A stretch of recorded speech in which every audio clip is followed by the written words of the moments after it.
បាទសួស្តីបងប្អូនអរគ្នាឥឡូវបើសិនគឺយើងអាឬ501ហ្នឹងយើងចូលទៅមើលទាំងអស់គ្នាបើសិនពួកអាម៉ាជីនេះពេលដែលយើងអាឬ501គឺយើងត្រូវចូលទៅមើលប្រូក្រាមវាប្រហែលជាវាមានខុសប្រូក្រាមអញ្ចឹងយើងបើកភ្លើង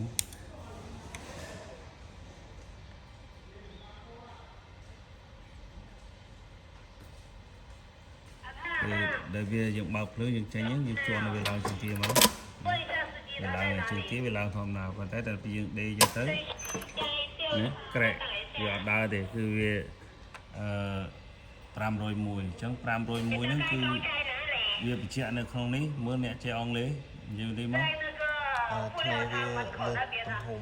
ហ្នឹងហើយថ្នេរវាលើសទំហំអញ្ចឹងបានថាយើងចង់ចូលទៅកែថ្នេរវាវិញដើម្បីកុំឲ្យវាលើសទំហំ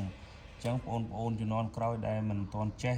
ពីបញ្ហាហ្នឹងគឺមើលវីដេអូនេះទៅអនុវត្តទៅគឺវាត្រឹមត្រូវហើយអញ្ចឹងបងធ្វើវីដេអូមួយដើម្បីបញ្យល់ដើម្បីឲ្យច្បាស់អញ្ចឹងឃើញទេយើងឃើញវាអញ្ចឹងវាអត់បញ្ហាទេមិនមែនគឺ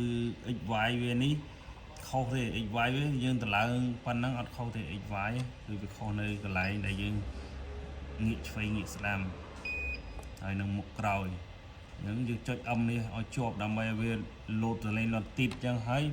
បានយើងតម្លាក់ចូលមកកន្លែង SOP នេះយើងចុចតម្លាក់មកកន្លែង SOP ហ្នឹងហើយយើងចុច select នេះយើងចុចសញ្ញា select មួយមកនេះឃើញទេអានេះវាក្បាលថ្នេរគឺលេខ19បានថាដេខ្វែងវាវាយខ្វែង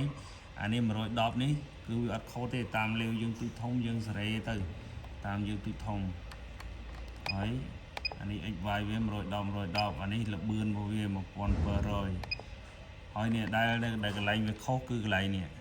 កន្លែង X គឺយើងងាកឆ្វេងស្ដាំគឺយើងយកដល់38គឺ38អត់ត្រូវទេវាងាកផុតជើងទាយើង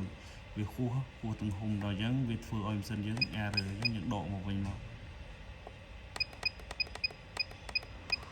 ធម្មតាហ្នឹងបើយើងសេរីវាឲ្យត្រូវ00របស់វាល្អបើថាវាខុសលំអៀងតិចតួចយើងអាចដាក់មកនេះមកថាទំ4ទំ5ឬមួយក៏ទំ10អីអត់បញ្ហាតឡើងដល់30ជាងដូចនេះទំ9អីក៏អត់បញ្ហាដែរអញ្ចឹងចាំមើលយើងយកប៉ុណ្ណឹងចាំមើលយើងមើលអស់គ្នា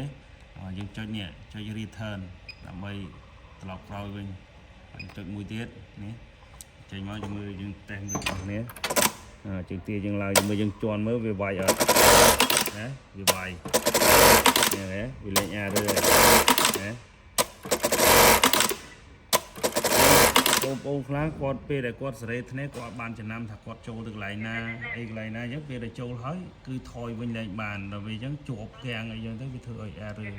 ហ្នឹងហើយវីដេអូនេះមានតែប៉ុណ្្នឹងសូមអរគុណច្រើន